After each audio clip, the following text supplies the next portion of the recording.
Hello from the Central Educational Center. Thank you for joining us for these 2014 Georgia General Assembly Candidate Forums hosted by the Coweta County Republican Party, the Coweta County Democratic Party, and the Noonan-Coweta Chamber of Commerce. Tonight's forums will feature two races for the Georgia General Assembly coming up in the November 4th general elections to be decided by voters across Coweta County and this region. We are going to conduct two forums tonight.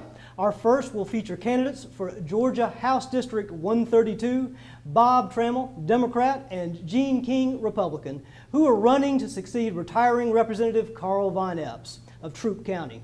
Our second forum will feature candidates for Georgia Senate District 28 with incumbent Senator Mike Crane, Republican, and his challenger Cynthia Bennett, Democrat. I'd like to thank a number of people who have made tonight's forum possible, starting, of course, with our candidates. Thank you for coming tonight. Thank you for coming before your fellow citizens and running for this important office, Mr. Trammell and Mr. King. And, of course, thank you for sharing these ideas, your ideas about the many things that are important to Georgians tonight. Tonight's forum is being held in the video broadcast studios of the Central Educational Center Charter and Career Academy.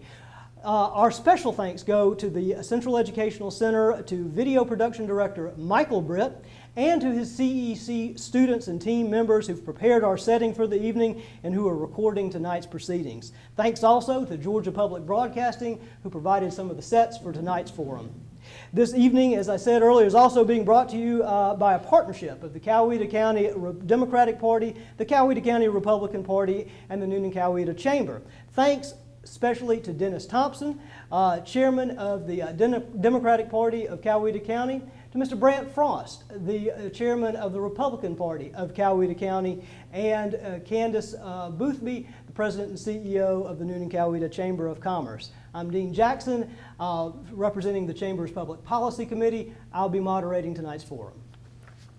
Our forum is intended to give voters an opportunity to hear the views of these candidates. It's being offered by our three co-hosting organizations as a public service for citizens here in Coweta County and throughout our region. As such, this forum will remain neutral toward our candidates.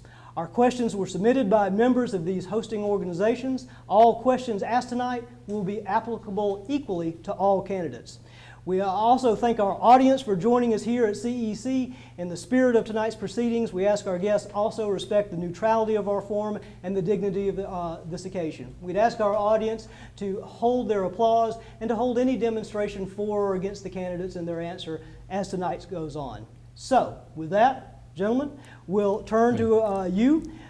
First to the candidates in this forum for House District 132, which covers parts of Troup and Coweta County and Meriwether counties. We welcome candidates again, Gene King, Republican, and Bob Trammell, Democrat. Thank you. Just to mention very quickly, the rules of our forum are going to be very similar to the ones we've used in the past. Each candidate will be allowed a 3-minute opening statement. Our candidates will then be asked a series of questions with a 1-minute answer. Whoever answers first on that, and then the next candidate answers, we will also offer a 30-second rebuttal to the first candidate and, if necessary, to the next candidate who answers after that. Again, we have 1-minute time limits to our questions. We'd ask our candidates to please try to follow those very closely. If your time is up as you're still speaking, just try to finish your sentence, but we will call time if necessary. So, with that, we'll start with our opening statements in a moment so that each of you can tell us a little bit about yourself and why you're running for the Georgia General Assembly. We took a coin flip a little bit earlier, and Mr. Trammell, you are going to go first, and we're going to stagger our questions throughout the evening. So, Mr. King, you will follow, and then you will answer the first question first after that. Thank you. Mr. Trammell, then, please start with our opening statements. Thank you. My name is Bob Trammell, and I'm the Democratic candidate for House District 132. I grew up in a small town. My granddaddy was a farmer there. He operated a dairy farm. And Granny and Granddaddy believed investing in people. And they believed that investing in their children and their children's education was one of the most important ways that they could spend their money and resources. That dairy farm sent 4 kids to college, my dad and his brothers and sisters. And in my law office, which is in the same farmhouse where my granny and granddaddy lived, my dad and his brothers and sisters grew up, There's a milk permit, and I framed it. And I keep it there to remind me that the opportunities that I've had in life, professionally and otherwise, didn't start with something that I did. It started back there on that dairy farm with the commitment and sacrifice that Granny and Granddaddy made. Unfortunately, in Georgia, we haven't made that similar investment in people. Session after session after session, the legislature has cut education funding over the last 4 or 5 years to the tune of $4 billion. Money that would go in our public schools to our kids that didn't make it there because the legislature decided not to invest in people. And we live in a world where the jobs of tomorrow will not be the jobs of today. The jobs of tomorrow will require increased proficiency in science, technology, engineering, and mathematics. And in fact, by the time my 21-month-old daughter Mary and my 18-day-old daughter Virginia enter the workforce, that will be even truer than it is today. We've got to start investing now to prepare our kids and our workforce for those jobs of the future, so that they will be prepared and that we can bring those jobs of the future here to West Georgia, here to Coweta County. Granny and Granddaddy believed that investing in people was the most important thing, the most important way they could spend their money. And I believe that the legislature and we as Georgians should make a similar commitment. I ask for your vote because Georgia should invest in its people, and our children are worth the investment. Thank you, Mr. Trammell. Mr. King, your opening statement. Thank you. First, I'd like to thank the Chamber and the Democratic Party and Republican Party for hosting us tonight, and especially all the folks here in the audience that took time out of their schedule to be here. It's enlightening to see people care and concern of what's going on in their community. My name is Gene King, and I'd like to be your next state representative of District 132. Anybody who knows me, has known me over the years throughout Coweta and Meriwether County, knows I'm a straight-talking kind of guy. I usually say what's on my mind, say it like it is, and get straight to the point, and you can always count on me to stand behind what I say. So here's a little straight talk. We don't need any more smooth talkers in Atlanta. We need fighters and we need doers. We need someone that's going to go up there and invest in education and job training and reform to the tax code and the criminal justice system and make government more accountable and open with transparency. So I'm a hardworking kind of guy. I've been working with it since, with my hands since I was about 13 years old with my family's seafood company down in Florida. And then when I moved here 30-some years ago, I started my own concrete business. So I know what it's like to work hard, play by the rules, and keep your promises. And I will do that if I get opportunity to go to Atlanta and represent the people of District 132. I will put people above politics, and that is a promise. And I would appreciate your support on November the 4th. Thank you. Thank you, sir. Thank you, Mr. King. Thank you both for your opening statements. We're going to go now to our questions. I'd remind you that each one of these questions will be followed by a 1-minute answer, and then if you so choose, a 30-second rebuttal. Mr. King, you're going to go first. And our first question is about the Georgia economy. Georgia's economy, like that of many states, continues to be affected greatly by a slow recovery following the last recession. State unemployment has exceeded the national unemployment rate throughout much of this recession and recovery. And we recently read that Georgia's unemployment rate has gone up since April, while the federal rate has gone down. What should our state government do to best promote economic prosperity for business and for a strong economy in our state for all citizens? Mr. King. Well, first of all, I've experienced that firsthand. I've been in business for 33 years here in the county. I used to have 18, 20 employees, and it was just like no end to the work we can get accomplished. And when the recession hit, you go back to 5 employees and you're scrambling to try to stay afloat and make ends meet. And I feel what a lot of people went through during this recession. I think that one of the things I'd like to see done here in our district, and I've pushed it hard and I've been fighting for it just as a community organizer, but so many kids today are going off to school to get an education. They spend 4 or 6 years in college, and when they get out, they're not even able to find a job. So one of the things that I feel is very strong that needs to be focused on in this area, especially with me being an entrepreneur, is we're losing we're losing our trades folks. We're losing plumbers, construction workers, heat and air guys. And there's so many opportunities out here that we could train those who are looking for a job and kids getting out of school that aren't fortunate enough to go off to college. We can give them an opportunity to own their own business, become an entrepreneur, and make good money. Then they can hire the ones that graduate from college to come work for them. Thank you, sir. Mr. Trammell, same question. Thank you for your question. Sadly, today, the median household income in Georgia is $6,500 less than it was 10 years ago. That's sliding backwards. And that affects families, it affects the children who are coming up in those families. So the long-term thing that we should do as a state and must do as a state is we must invest in education to prepare Georgia's children for the jobs of tomorrow and to develop those workforce skills that they will need to enter the economy. But as your representative for District 132, I will work every day to be an ambassador for growth and jobs here in our district to make sure that we are recruiting and attracting businesses, small and large, because that is what will grow our local economy, and that's what we need. We need to make sure that our citizens get good paying jobs, jobs they can raise a family on, and jobs that those kids coming up in that family will be able to get a good public education and enter the workforce and have their family. Thank you, sir. We appreciate that. Mr. King, rebuttal? No, sir. All right. We'll move on then to our next question, which is related. This is about Georgia's state revenues. Georgia state government revenues fell from about $22 billion at the outset of the recession in 2008 to just over $18 billion, I believe, 2 years ago, up to about $20 billion this year.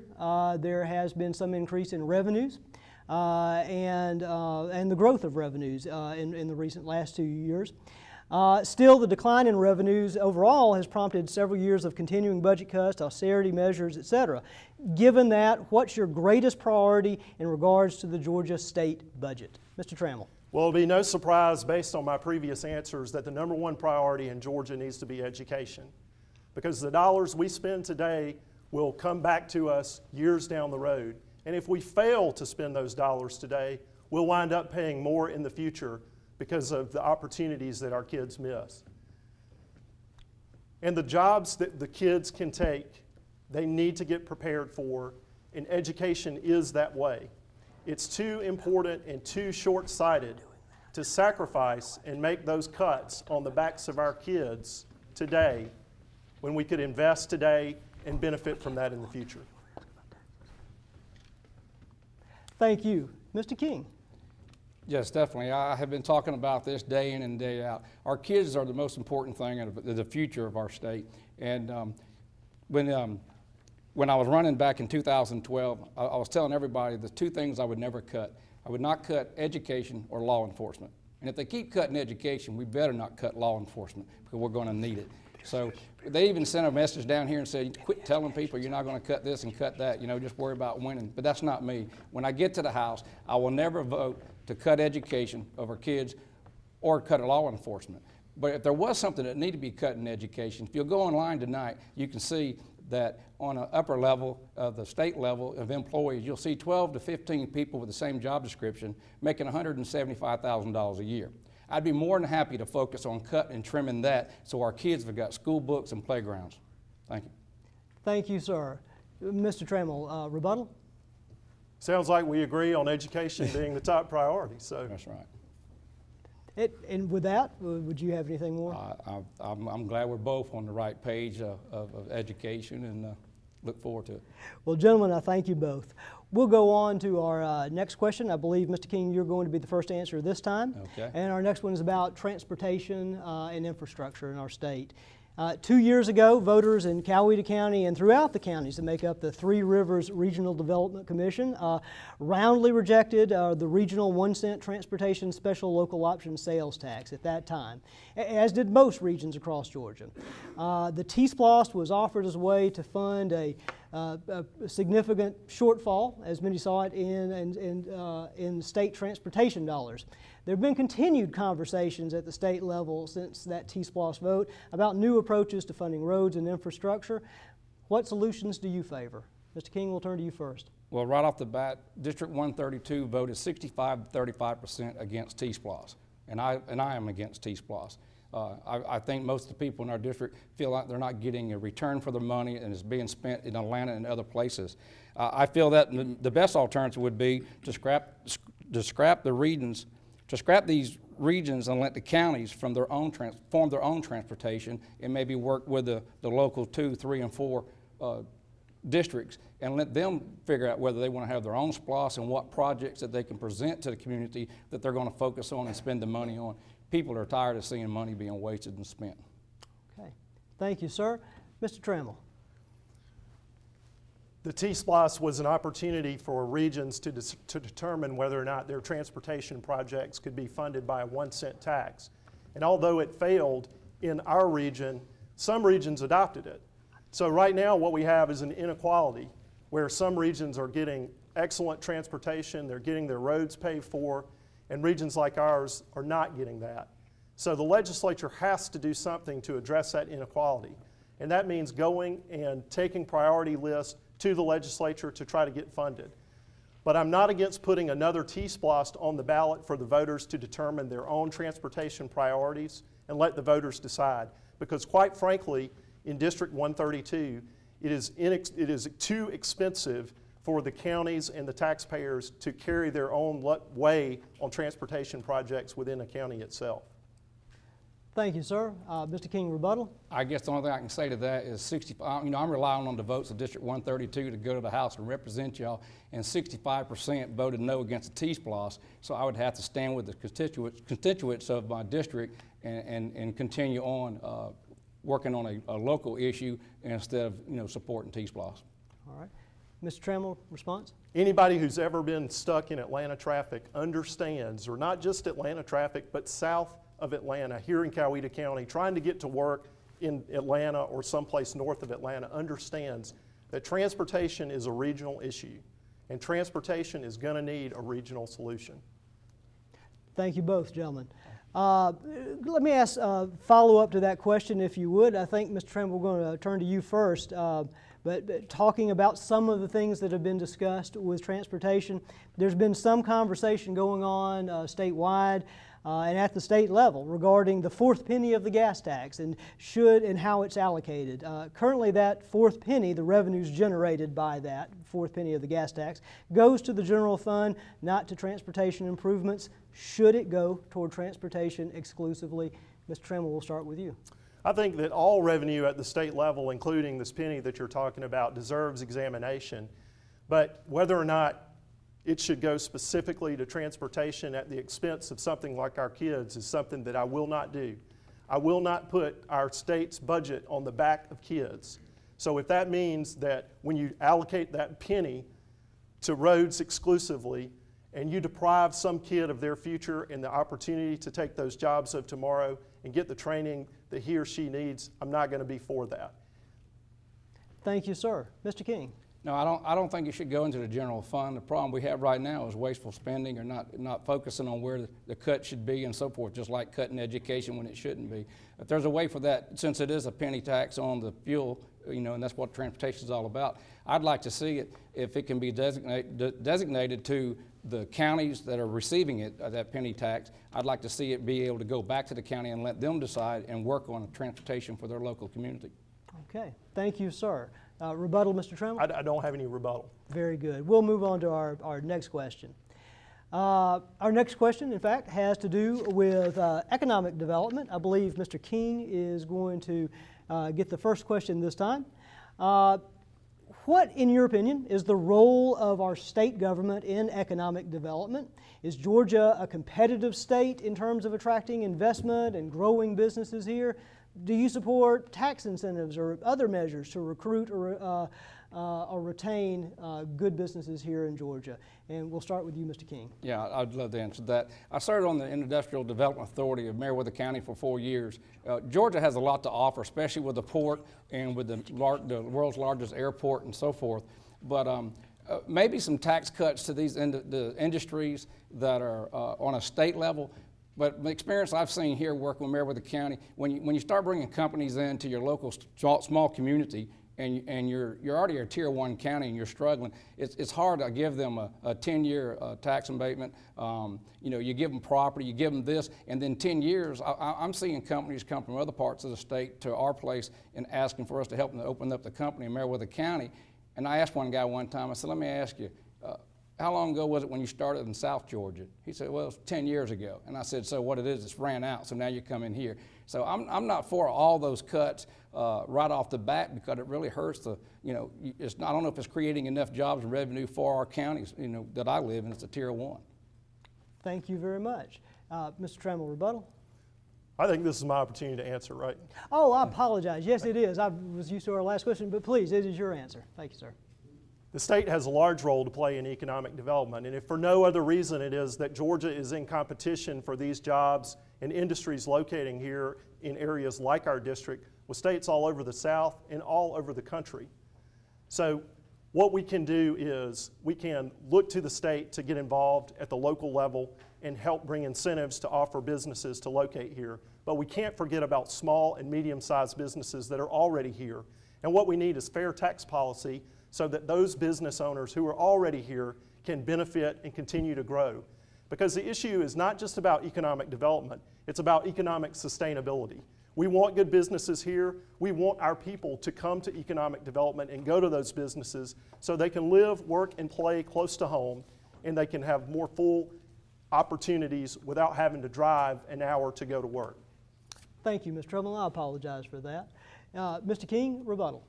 I don't know if it's a rebuttal. I guess it's just another thing we're going to agree on. But as I was serving the IDA board in Meriwether County, I presented that to them, that we're reaching out to these companies trying to come into our county and offering all these exemptions and spending thousands and thousands of dollars, while I sit around and watch my local small businesses that were struggling, that we could actually be focusing our money that's from our county into our county and help them get on their feet a little better, hire some more employees, and then once you get to a certain level, you can focus on bringing the big industries.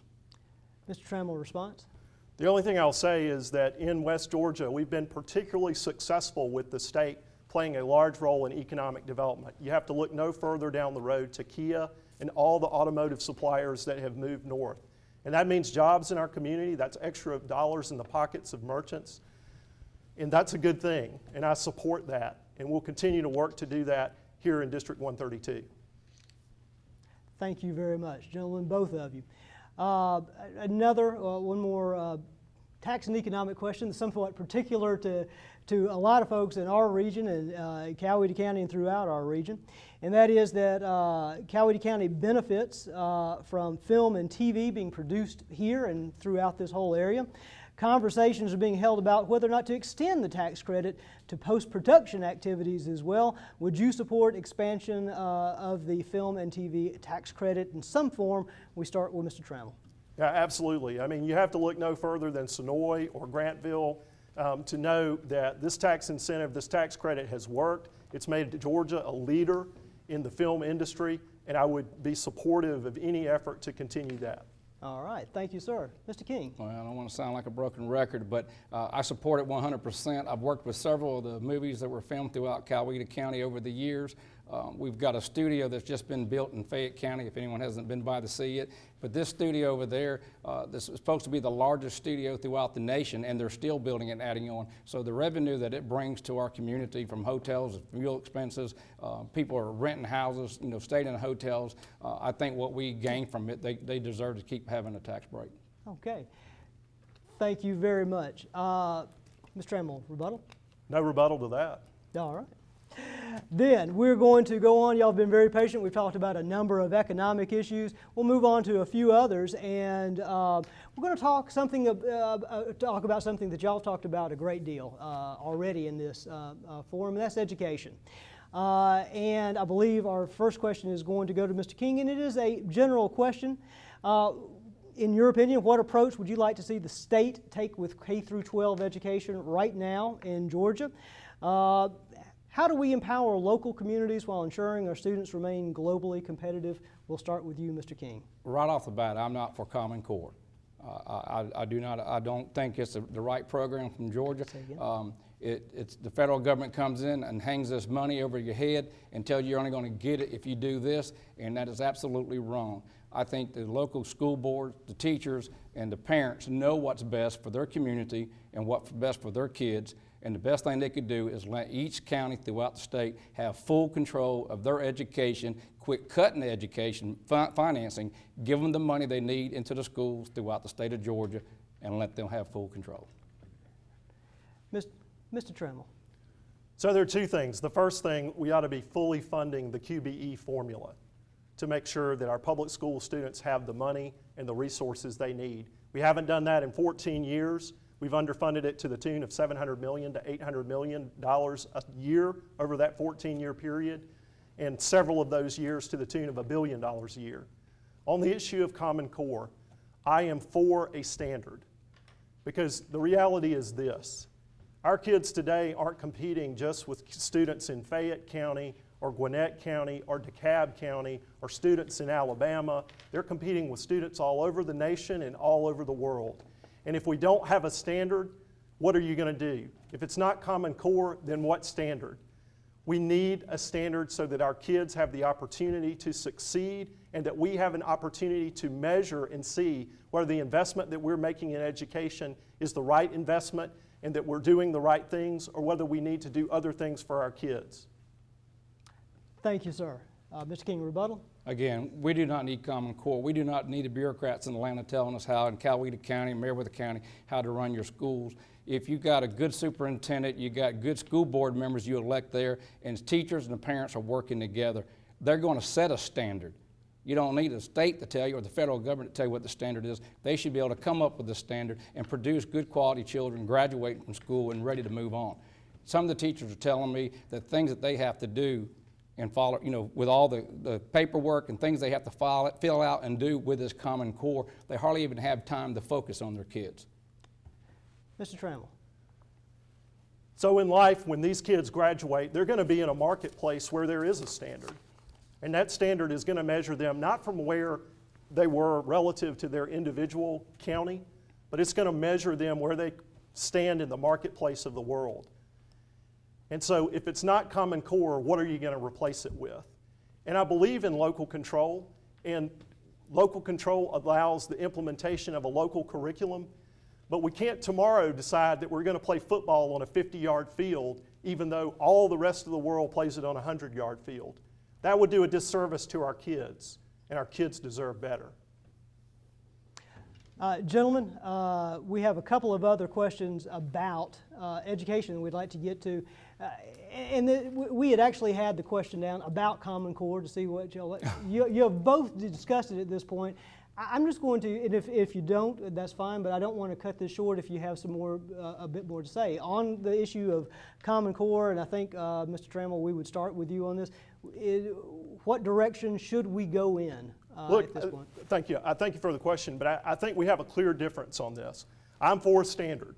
If it's Common Core is what we have now. It's supported by the military. It's supported by the National Chamber of Commerce. Our kids deserve a fair measuring stick. We need to know, because they will be in the global marketplace, and that'll be the measuring stick when they're out of college, when they're out of secondary school. But what would you replace it with? And that's the question that I would pose to Mr. King, that if it's not the Common Core standard, what would you put in its place? And then same to you, Mr. King. What direction would you go in? Well, without a doubt, I mean, we need a standard, but we don't need a Common Core. We don't need the federal government telling the state of Georgia, you only get this money if you do this or do that. If anybody in here was born, I guess, probably in the 60s or 70s, and back then, I don't know how many successful people are probably sitting in this room tonight and went off to college and they didn't even know nothing about Common Core back in those days. So, to me, I run everything like a business. If you elect good school board officials, board members, you got a good school superintendent, you got good principals in your school, they should be working together to put together a standard for that school. The parents should be telling them what we expect for our kids to be accomplishing and coming out of that school. And if they're not getting it, then that's where the changes need to be made. Thank you, sir. Mr. Trammell, response? I do have some rebuttal to that. Okay. The reality is that the world is a lot smaller than it was in the day that my granddaddy and granny were on that dairy farm. And that may have worked at one time when things were more local and the world was a lot bigger. But because the world is smaller, we have to think bigger. And we have to understand that we're competing not just against the counties around us, not just against the states around us, not even against the countries around us. We're competing against students in China, India, all over the world for those jobs of tomorrow. And if we don't give our students the benefit of a measuring stick, then we're doing them a disservice. Response, Mr. King? I just short and sweet. I'm a boss man. I'm a businessman. If you don't set some standards for your employees, your company can't grow. If you don't have great leadership in your schools and local schools to help these kids develop the standards they need, that's where the problem is really lying right there and needs to be focused on. So I mean, and the state of Florida is celebrating. They just overturned Common Core. All right. Gentlemen, thank you very much for that vigorous discussion. We appreciate that. We have a couple of other education questions. We'll turn to you first, Mr. King. I'll try my best. Currently, the State Board of Education is appointed by the governor. There's been legislation introduced to make the State Board of Education elected by the people, say by congressional district. Do you support an elected Board of Education at the state level? Mr. King.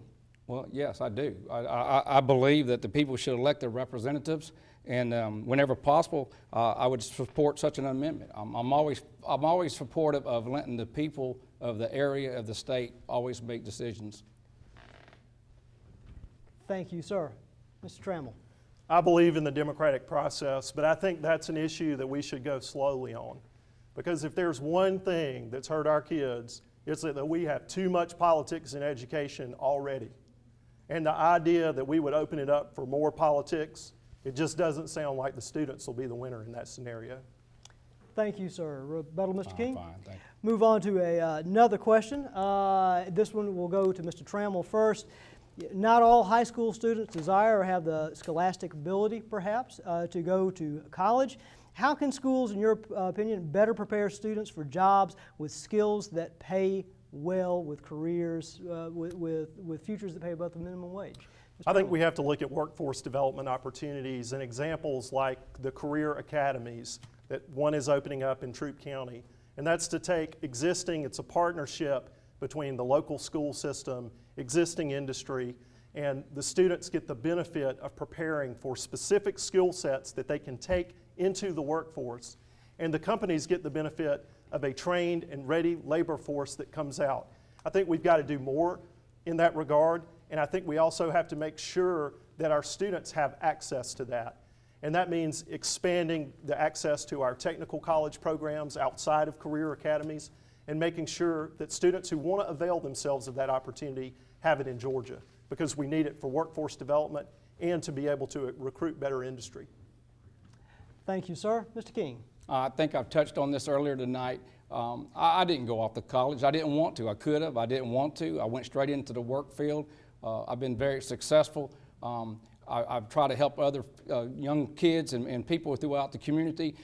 I've been telling everyone, and I'm going to reach out to the House to help me accomplish this. I think we need a facility here in District 132 that takes people that are unemployed. You see here on the news, they've been unemployed for months and months and months. But these trades are important, folks. The generation that's growing up right now has been focusing on going off to college, sitting in a cubicle and doing everything on a computer. Kids today don't even know how to change a light bulb or mow the yard. I mean, they could probably play a Game Boy or something, but that's about, So I want to reach out to them for them to realize that you can be self-employed, you can own a trade. And before this recession hit, and I'm still here at 33 years strong, before this recession hit, I told everybody, a doctor or lawyer didn't have anything on me, and I didn't go off to college. So I want to help others to have that same opportunity to be a self-employed and own a company. Thank you, sir. Rebuttal, Mr. Trammell? All right. We have a question before we get on to, we're going to go on, by the way, in a few moments to talk about healthcare a little bit. But before we get there, one question that we've gotten, what's your opinion on Georgia's gun laws right now, particularly the recent expansion of carry permits and so on? And I believe we are starting with Mr. King on this one. That'd be great. I'm full supporter of the Second Amendment. I like the new law they passed. I think some things that were missed here. All this arguing about, you can take it here and take it there. I think it'd been easier just to put where you can't take it, and then if you got a permit and you're a law-abiding citizen, take it everywhere else you want to go. I think the churches should make the decision if they want to have self-defense, just like we do as individuals, to protect their church nowadays with the way things go on throughout society. But anything to protect the rights of the citizens of Georgia to have their guns and have them on there and have their protection, I'm fully supportive of that. Nowadays, when you hear a shooting on the news, some guy takes a gun and shoots 2 or 3 people. They're all over the news. Take our guns, take our guns, take our guns, and they're bad for us. And guns is what kill people, not the crazy guy. But just what happened here not too long ago with the employee being beheaded by another employee. Thank goodness that the owner of the company was toting a gun and was able to stop it. But you don't hear nothing on the news about applauding him for packing. Thank you, sir. Mr. Trammell. I believe in the Second Amendment, and I'm proud of my A rating from the National Rifle Association. And I'm the only candidate in this race with an A rating from the National Rifle Association.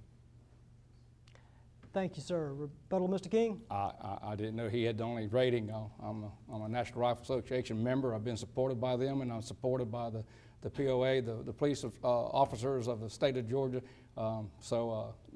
I've been with the NRA for a long time, so I don't know what the rating it is, but I'm supportive of loading your ammo and having your guns. All right. Thank you, sir. Response, Mr. Trammell? National Rifle Association's ratings speak for themselves, and you can go online and find it. All right. Thank you both, gentlemen. We appreciate it. We also have a question from the floor. I think this one goes to you first, Mr. Trammell. What is your stand on the marriage issue, the issue of one man, one woman, or otherwise? Mr. Trammell. The voters decided this issue in Georgia in 2004, and in other states there's been litigation. It's gone through the federal court systems. It is before the United States Supreme Court. It's going to be incumbent upon our Attorney General to monitor that and to make sure that he responds accordingly. Thank you, sir. Mr. King. Same thing. All 159 counties in the state of Georgia was for keeping traditional marriage, and I think we should continue. It was 82% in Coweta County and 84% in Troup County. I think if any time it ever was to be changed, it has to be presented to the people and let them vote and decide on. I don't think we need judicial courts sitting there making the decision for the country. Thank you, sir. Rebuttal, Mr. Trammell? If not, we'll go to a series of questions about health care, and we'll start with Mr. King on this one. Health care spending makes up a significant portion of state spending. Medicaid and Peach Care account for, I believe, approximately 12% or so of Georgia's budget. What, in your opinion, is the state of our health care obligations here in Georgia? Mr. King. Well, first of all, I think the Medicare program in the state of Georgia is broken. It needs to be worked on. It needs to be reformed. People keep saying we should take the money from the federal government and to help support health care in the state of Georgia. But, that money's got to be paid back. And the state of Georgia is on a tight budget already. So, but I would love to see everyone in the state of Georgia be able to have health care and deserve to have health care. But we've got to figure out a way to finance it and pay for it in the state of Georgia without raising taxes. Mr. Trammell. 400,000 Georgians tonight will go to sleep without health care coverage because our governor and our legislature decided not to take the federal funding that was there to expand Medicaid and cover those Georgians, and that's not right. And I'm sad to report that today it's more difficult for Georgia to take those funds than it was a year ago because the legislature passed a bill that took that decision away from the governor and put it in the hands of the General Assembly. In terms of funding the Medicaid expansion would be fully funded by the federal government until 2017. It represents for every $1 that Georgia spends on Medicaid expansion, there would be $14.46 produced by the federal government to match. And in addition to that, for every dollar spent by Georgia, there is a $30.45 economic impact, which would be over the span of 10 years, $65 billion in investment, and represents 56,000 new jobs. Not only is it the right thing to expand Medicaid, but it's the best business decision for Georgia. Thank you, sir. Mr. King? To me, this is one reason right here We do not need to send a liberal lawyer to Atlanta. We need to send a businessman. We cannot. They keep focusing on, we don't accept the money from the federal government. The federal government is borrowing money constantly. So why would we want in the state of Georgia to put a burden throughout the nation? We need to focus this on a Georgia level and not take the money from the federal government and have that held over us. He says until 2017 or whatever the time is, but we've got to start paying it back. And we're on a tight budget now, and we're sitting here talking about our schools being cut and law enforcement being cut. So where's that money going to come from? That's my biggest focus is, we cannot put a tax burden on the state of Georgia right now, and we're going to rely on the federal government to give us money, and they couldn't even open up a website.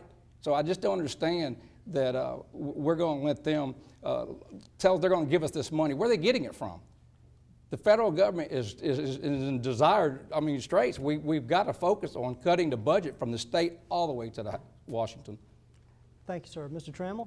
I'm running for state legislature and not Congress. And the Affordable Care Act is the law of the land, and the money has been offered by the federal government and is there. Right now, our tax dollars go to states like West Virginia and Kentucky, where they are taking the Medicaid expansion. And we're sending Georgia dollars over there and not getting the benefit. 400,000 Georgians that could be covered by just taking the funding offered by the federal government. That's worth it. And in terms of what it cost us more not to take it, because we all pay higher premiums because those Georgians that don't have coverage, when they show up, when they're really, really sick in emergency rooms, that is the highest, most expensive way that you can pay for medical care. We can do better in Georgia. Georgia State has a Public Policy Institute study that says that when you calculate the insurance premium taxes and the state taxes that will be collected as a result of the Medicaid expansion, the net cost over the 10-year period is less than 0.2% of the Georgia budget, and it only amounts to about $230 million. Gentlemen, I just wanted to mention, we went back and forth on this exchange because it dovetailed very nicely with one of the questions we had, which was about this exact subject. And the Affordable Care Act, or Obamacare, and if you favored or what your thoughts were. Well, first, do I get a rebuttal on what he just said? That's what I was about to say. Oh, in fact, okay. I'm sorry, that's where I was going, because that's why we allow that much time as that. And what I'd like to do is go to you, in a sense, for a continuation of this, up to a 1-minute rebuttal and then a 1-minute rebuttal for Ms. Trammell, if y'all would like to continue that conversation. So, yes, sir, I'm sorry, go right ahead. Well, good. My opponent says he's not running for Congress, he's running for State House. Well, if you're going to sit there and do what Congress wants all the states to do, then I guess you'd be a lobbyist for them or something, I don't know. But the money that the federal government is holding right now, our tax dollars, if they would give us our money, that's our money, if they would give that to us right now, the state of Georgia could not fully fund, but fund health care in the state of Georgia up to 70%. Then that would give the legislation to start working on what they're going to do about the other 30% to help the people of the state of Georgia. Thank you, sir. Mr. Trammell? They said no. They offered the money to cover 400,000 Georgians, and Georgia said no. And they did more than say no. They doubled down on it and made it more difficult for Georgia to take the money by saying that what had been a decision of the governor solely and exclusively, they were going to put in the hands of the General Assembly. And why did they do that?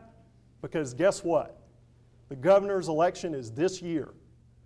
And they wanted to make it so difficult, and they couldn't afford the chance that a governor might change and might accept the funding. So they made it more difficult. Friends, that is cynical politics at its worst. Representative democracy is about, if you don't agree with something that's happening at the state level, you go to the ballot box and cast your ballot, and you change it. Well, we were deprived of that in Georgia, and 400,000 Georgians were deprived of the opportunity to get health care, and our rural hospitals are paying the price for that costly decision. Gentlemen, thank y'all very much for that lively exchange. I appreciate that. We have one other health care question. I think this goes to Mr. Trammell first. This one's been submitted to me. Only a couple of generations ago, many families had stay-at-home mothers who could care for elderly parents or extended families in that sense. Today, many people work well into their 70s, can't be available to care for those elderly parents. Nursing homes can be very expensive. Some families perhaps can't afford them. As a state representative, how would you like to see the problem addressed? Mr. Trammell. Well, I think that elder care is an issue that is going to continue to present itself. I think the General Assembly has to take a look at policy proposals that will be friendly to the care of our seniors and will enable caretakers to get a benefit perhaps or a credit for doing that. I wish I had a silver bullet answer, but the truth is that it's something that is going to have to take some study, and we're going to have to roll up our sleeves. But I'll tell you one thing that we can certainly do that goes back to the Medicaid expansion issue. There are seniors who are not eligible yet because they're not old enough for Medicare, but who would qualify for Medicaid expansion. And they're facing the costliest health care period in their lives. And the lack of that health care coverage is putting a strain on families, a strain that we could alleviate if we accepted Medicaid expansion and took those federal dollars. But because of politics, we've opted not to do it, and we've made it more difficult. Thank you, sir. Mr. King, same question. Well, definitely the senior citizens in the state of Georgia need to have care. We need to help them. But again, it's the system that's broken. It's like Josh Kuhn said the other night, you don't put more passengers on the Titanic that's sinking. We've got to focus on doing an amendment, getting Medicare reformed in the state of Georgia so we know the money's going where it needs to be. It's not being a wasted expense. And just try the best we can for the state of Georgia. We keep talking about taking the fund from the federal government. I just don't feel that's the way to go for the state of Georgia. Thank you very much, Mr. King. Mr. Trammell, rebuttal? I think, again, that expanding that coverage would provide a benefit and would help some of these very families that the question is addressing. And if we can help some of those families, we ought to do it, because the long-term cost of not doing it in Georgia is too expensive. Thank you, sir. Mr. King, response? Well, it's just, as he mentioned earlier about, they can't qualify because of their age and so forth. But even our own federal government is sitting here, every time we turn around, they're raising the age limit of when you can retire and get Social Security because they can't even keep a budget. They're wasting the money. So they figure, well, we'll just make you work longer and get older before you can get your money. So here again, the federal government is not the answer to our health care at this time. We've got to focus on a state health care from Georgia. All righty. Gentlemen, I just want to say y'all been very patient under these warm lights and these great questions. I really want to appreciate it. I think y'all kept your composure wonderfully, both of you. And we're about to get on to closing statements in a few moments, but we have one other question here from the audience. Mr. King, I believe you're going first this time. And it is, how specifically can you set aside partisan politics to help the middle class be viable again? And Mr. King, I'll turn to you. Well, I focused on it, and I'm focused on it, and I'm just an example. Most of y'all know where Sargent is. 38 years ago, I lived in I rented a trailer in a trailer park in Sargent 38 years ago and was the manager of Wendy's of Noonan, okay? And I rode on a Yamaha 100 bike, and that's where I was doing. And one day I finally left there and got with American Can Company. But even when I was there for a few years on night shift, I said there's got to be more to life, than doing what I'm doing and be your own boss and so forth. And I set out on my own to accomplish what I've accomplished. I've opened 4 different companies. I've built over 300 homes in Coweta County, Troup County, and so forth. So again, people do not realize that the tradesmen of this area are dying off. And I'm telling you, most companies are older people and their kids don't even want to follow in step. There is a great opportunity for people throughout the state of Georgia to become entrepreneurs, own a business, and make well over $100,000 a year and be able to provide for the families and enjoy life. Thank you, sir. Mr. Trammell? The simple answer is that I'll work with anyone who's ready to work on policies that will help the middle class, whether they be Republican or Democrat or independent. It's too important to let partisan politics enter the equation and keep us from achieving goals that we could achieve together. And I fundamentally believe that Georgians want a health care system and they want coverage for Georgians. They want to make sure that our rural hospitals stay open. They want to make sure that our kids get a good public education and go into the workforce prepared with the skills that they need. So if that's a Republican governor, if that's a Democratic governor, if that's a Republican majority leader, I am prepared to work with whomever to make sure that we achieve those goals for the middle class, because Georgia's future is too important to let partisan politics intervene. Thank you very much. Mr. King, rebuttal? I'm good. All righty. We are going to go with our closing statements. I turn my gentleman up here, remind me who is going to go first on this one. Mr. King goes first, and Bob Trumbull goes last. There we are then. We'll start with our closing statements, up to 3 minutes. Mr. King, you go first. Well, first I'd like to thank everybody again for being here, and I didn't know it was going to be such an elaborate studio. I've been looking for the teleprompter the whole time I'm standing here, but thanks for coming out and thanks for hosting this. But we've heard a lot about I's and I can do this and I'll do that, and but this election isn't about the I's. This election is about you and what we'll do, who will fight for you. And I will go to Atlanta and fight for my district. I'll stand up for this district, and I've been standing up for this district. And how do you know I'll do this? It's because I've already led a bipartisan group back in several years ago. We came together and worked together to fight against a regional landfill that was ramrodded down Meriwether County's throats. And we were packing the houses out when they were having the meetings and so forth during this time. We'd have hundreds of people there, and and the community saw the passion that I had for our community and the citizens, and we didn't want this, and we all came together. And I'll take that same passion to fight for something that's right and to protect this District 132 to Atlanta. So, and neither party has the answers, and it's time that Atlanta knows and realizes that. But during this campaign, I have brought together blacks and whites, Democrats and Republicans working together, and we can make a better future for District 132. And I'd appreciate it very much on November the 4th to have your vote and your support. And definitely tell all your friends to get out and vote. It's very important for our community. Thank you, sir.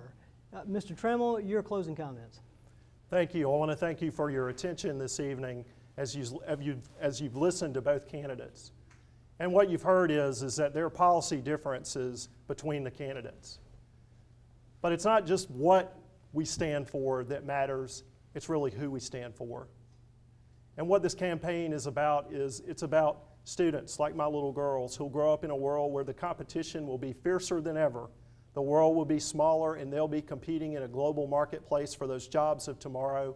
And they need and deserve the opportunity to have a fully funded public education system so that they can take advantage of that and get the skills they need to compete in that global marketplace. It's about doing things like taking and expanding our workforce development programs for students who may not go the college route, but still have an opportunity to take advantage of jobs in existing industries and get good paying jobs that they can raise a family on. It's about those 400,000 Georgians who don't have health insurance that could have had health insurance had our state made a smarter and better decision. It's about the nurse and the doctor who work in that rural hospital, and the service providers and the vendors who provide services and who will lose their jobs if Georgia doesn't get right quick and make decisions that will sustain our rural hospitals. It's about us. It's about who we want to be as Georgians. It's about where we want to go as Georgia.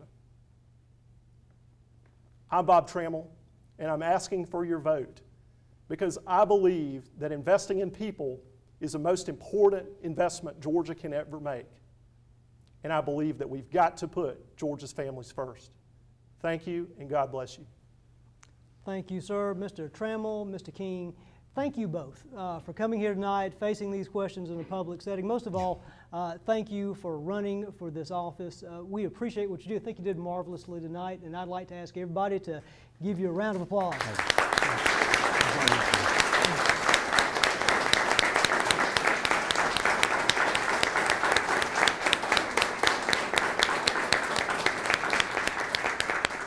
We're going to have our Georgia Senate 28 forum up in just a little bit, so we're going to take a break, let some of the folks here in the audience meet you as candidates and get ready for that next forum. But thank you both, gentlemen. Thank you.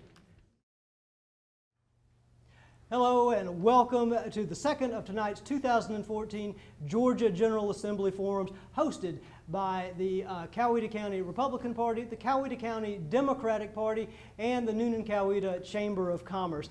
Thanks again to all three of these organizations coming together and hosting tonight's forums, and to the Central Educational Center, Michael Britt and his student team members here in CEC's video production studio for hosting us and for putting on these wonderful sets for our candidates tonight.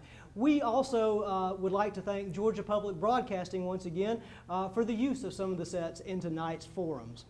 Our next forum is going to feature two candidates running for Georgia Senate District 28. And we welcome both candidates here to the Central Educational Center tonight.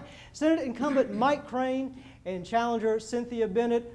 Senator Crane, Republican, Cynthia Bennett, Democratic challenger. Thank y'all both for being here tonight. We would remind our guests tonight to, again, please allow us to maintain the neutrality and the formality of tonight's forum by holding your applause and by refraining from any demonstration for or against the candidates here tonight or the positions they're discussing during the forum. Again, all three of our organizations have come together to put this forum on for voters all across Coweta County. We want to, and we're looking forward to hearing from our candidates tonight.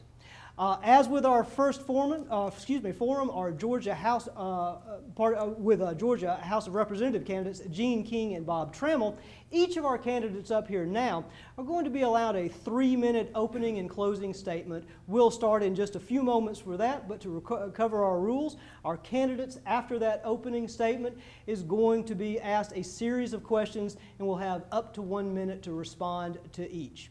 After each question, of course, when the second person answers that question, the first person who answered will be offered a rebuttal of up to 30 seconds if they so choose. If they do, then of course a response from their opposing candidate will be allowed as well. I would caution our candidates one more time about time. We have 1 minute answers on this. If you find yourself running short of time or running out of time, I would encourage you to finish your thought, finish the sentence you're on, and if we can avoid it, we'll try not to call time on you from over here.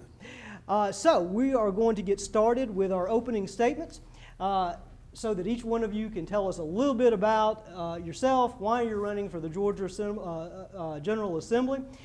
We took a coin flip a few moments ago. Senator Crane is going to be the first of our candidates to make an opening statement, followed by Ms. Bennett.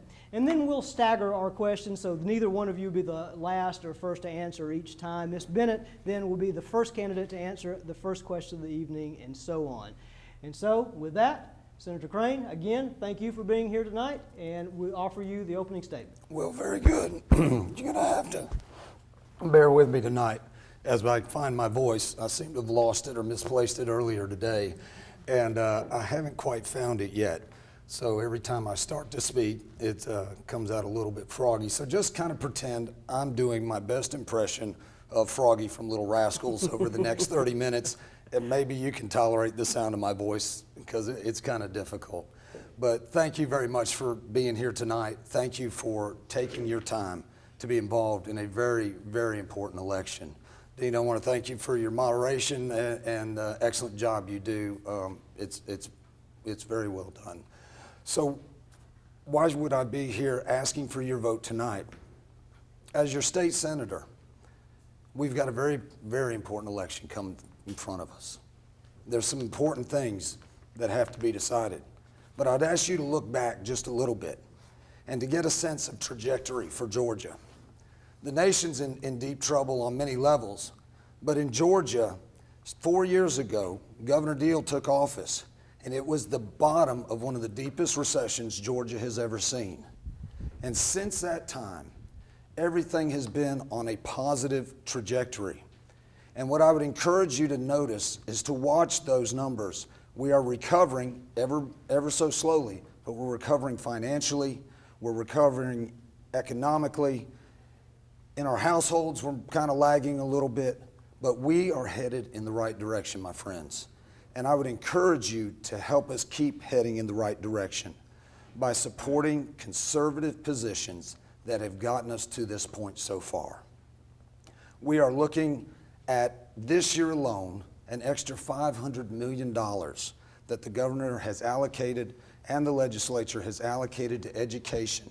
It was the lion's share of the increased funding the state saw in revenues this year. So when we talk about education tonight, and it'll be talked about a lot, keep in mind the trajectory we're on, and you don't want to interrupt a positive trajectory. If we were going in the wrong direction, I could see we need to turn things around. But for Georgia, we are ranked in the top 10 with the best economic outlook of all the states in the nation.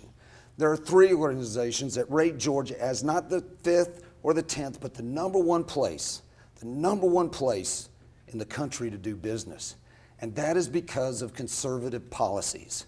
That is because of conservative, fiscal, responsible behavior at the legislative and executive levels. We are heading in the right direction. Your support of my campaign will continue that conservative direction, and I look forward to this evening's discussion. Thank you.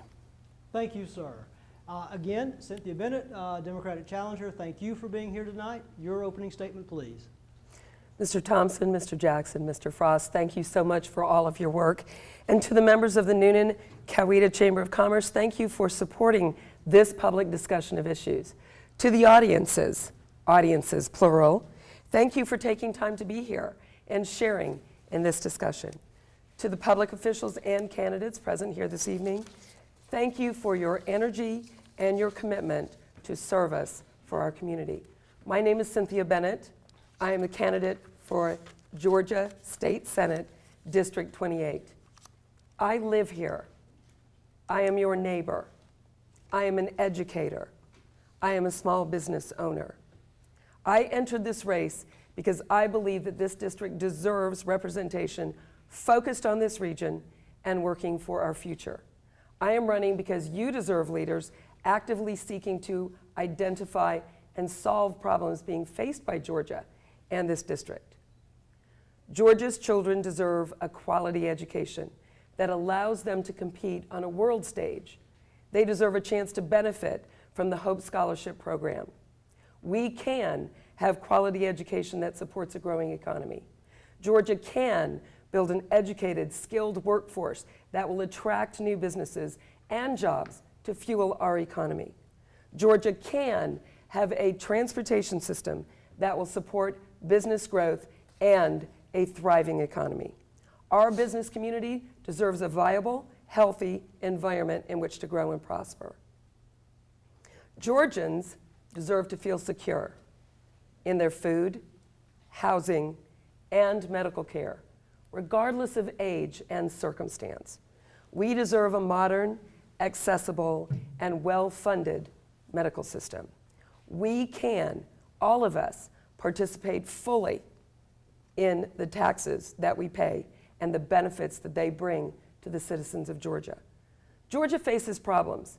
These problems cannot be solved by bandaging broken systems or hiding behind party rhetoric. We must work together to identify and solve the problems facing our state. I'm a problem solver. I will not be distracted. Cynthia Bennett, candidate, Georgia State Senate, District 28. Thank you, ma'am. Thank you both for your opening statements. We'll hopefully have several opportunities throughout the evening to talk about some of the positions you opened in your opening statements. We'll go to our next question. I think, Ms. Bennett, you are going to answer first on this. It's sort of a follow-up to your opening statement. We are going to talk a great deal about politics, as is appropriate tonight. We'd like to ask you, as people running for office, to tell us a little bit about you or yourself personally. And you referenced, both of you, some of that in your opening statements, talking about your life and your work experience. The question that we've been given is one that deals with your philosophical positions, your faith, but those big questions about who you are.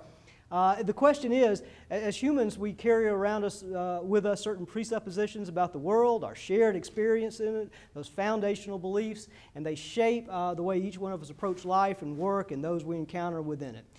You are seeking to represent a diverse electorate within which, we have an awful lot of people of varying sets of beliefs.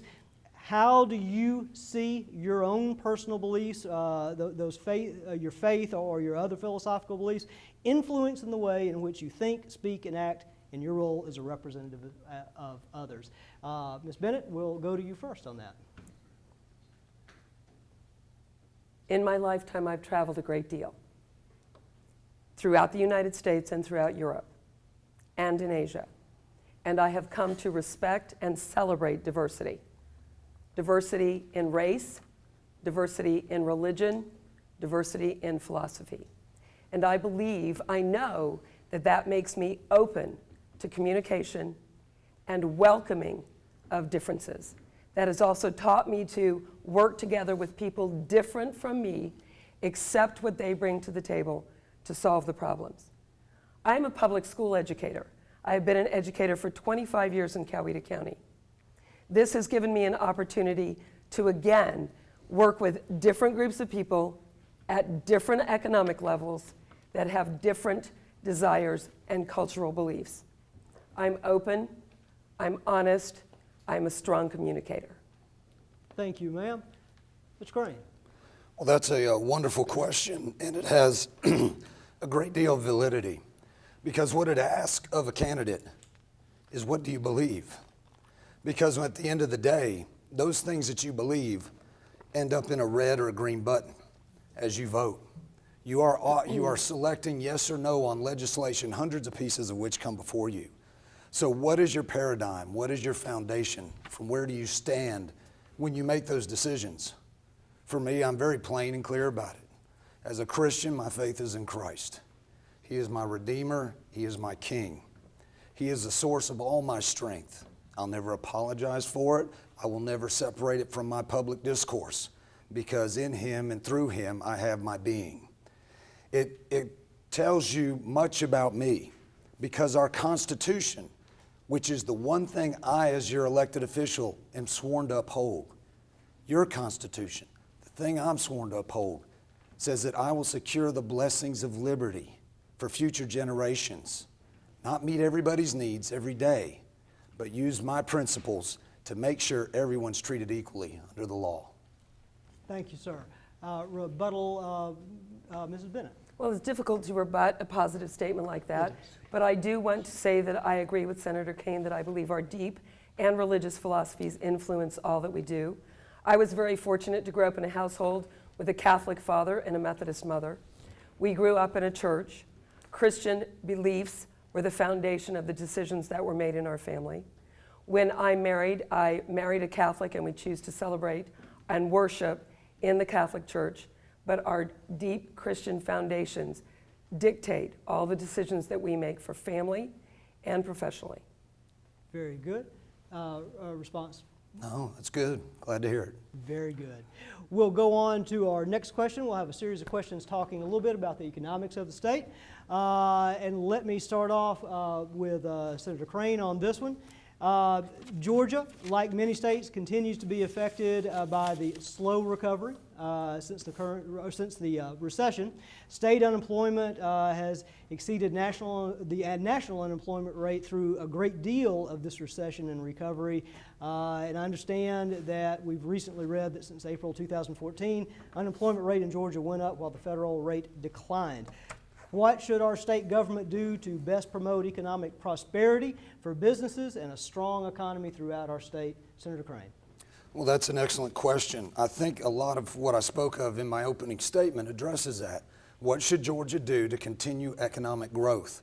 Because our prosperity depends on economic growth. Stagnation benefits no one. And what attracts businesses, which is the driver of economic growth, what attracts them to Georgia? It's location, it's our diverse mix of our population, it's our strong educational system, it's our natural resources, it's the wonderful port in Savannah that is just now going to get started in its deepening project and is going to help transform Georgia for the future. The whole goal for economic prosperity is you want to attract businesses to a stable environment, low taxes, open workforce. That's going to make the difference. Thank you, sir. Mrs. Bennett, same question. What should our state government do to promote economic prosperity for business and a strong economy for our citizens? Since 2010, we have welcomed in the state of Georgia many major projects. They've been announced and many of them have come to fruition.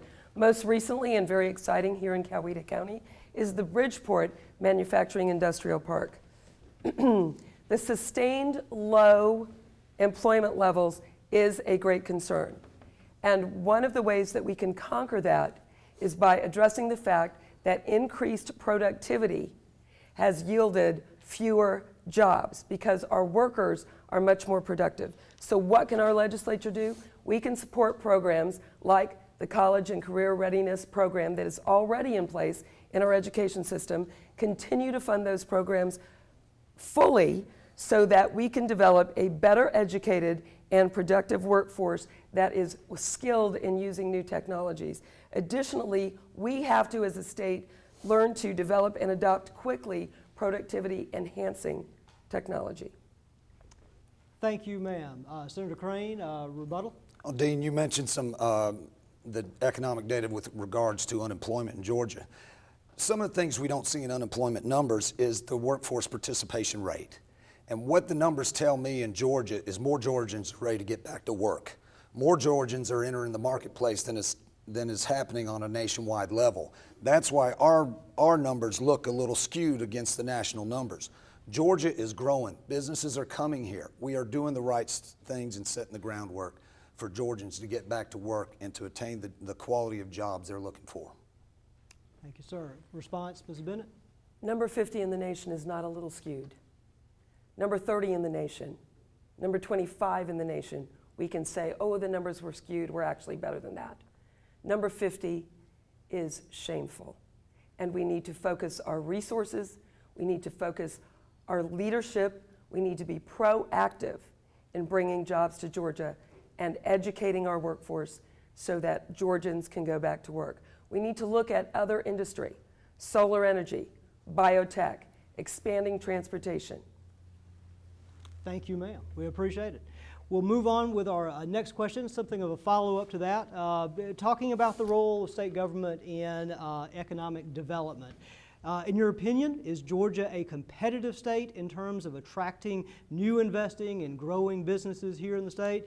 What, if anything, do you support in terms of changing or improving our economic development strategy in the state of Georgia? Ms. Bennett, you first.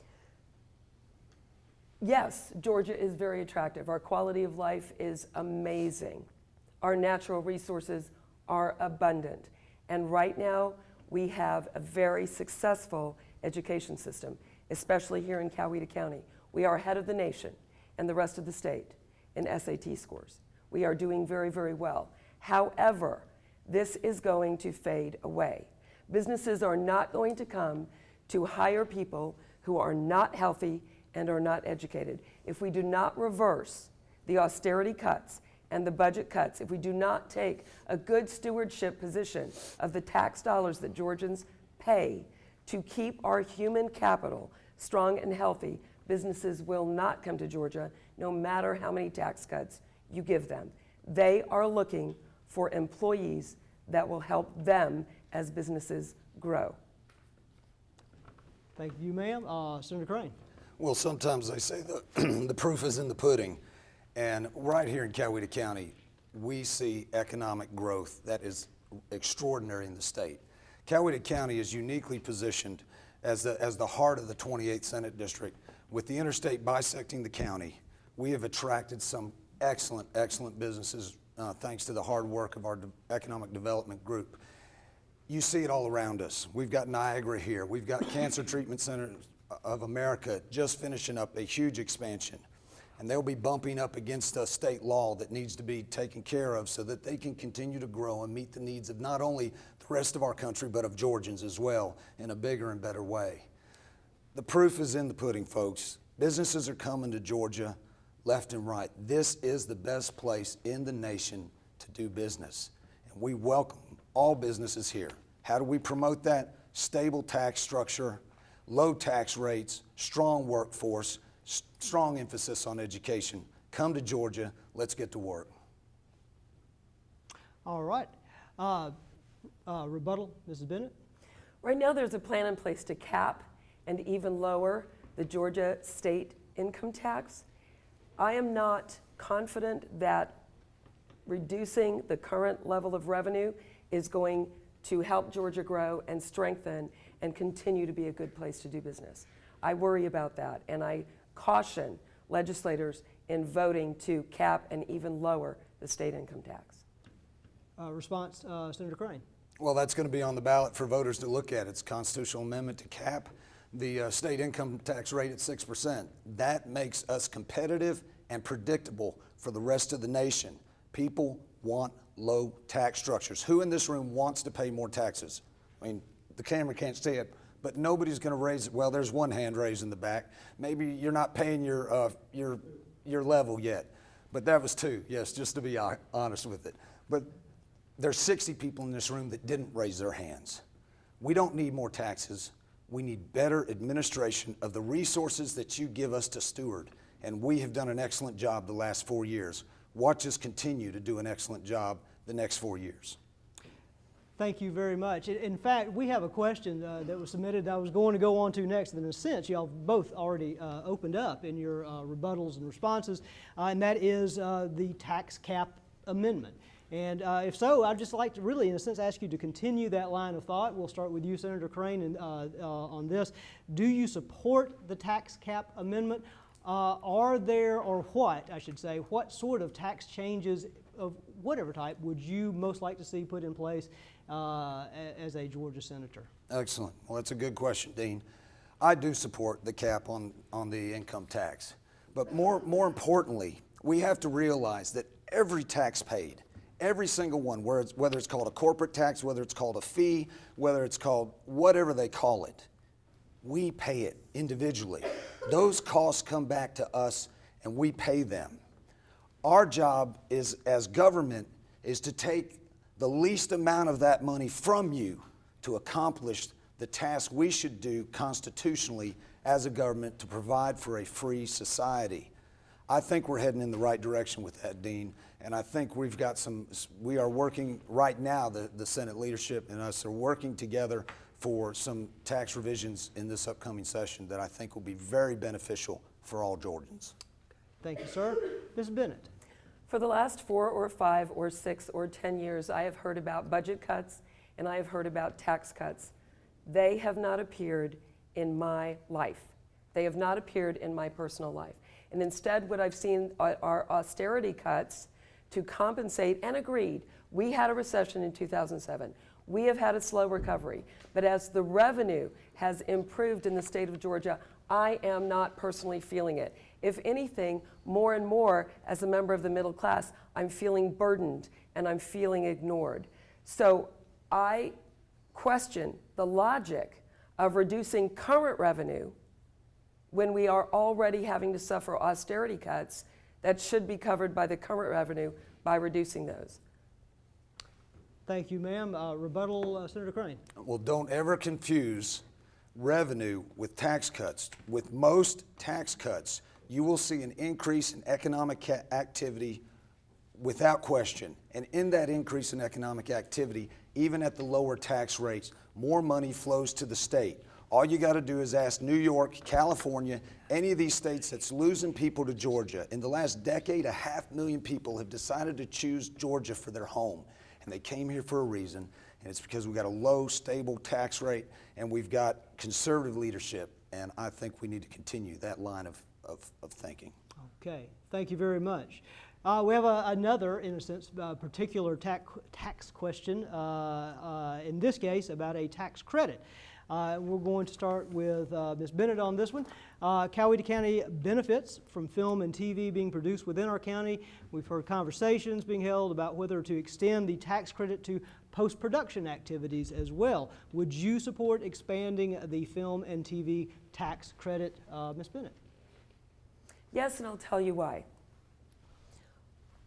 All of us have seen the growth. All of us have seen the growth in Georgia, but one of the reasons that I would support a tax credit being extended and to post-production for film and television is because film and television pays their employees a living wage.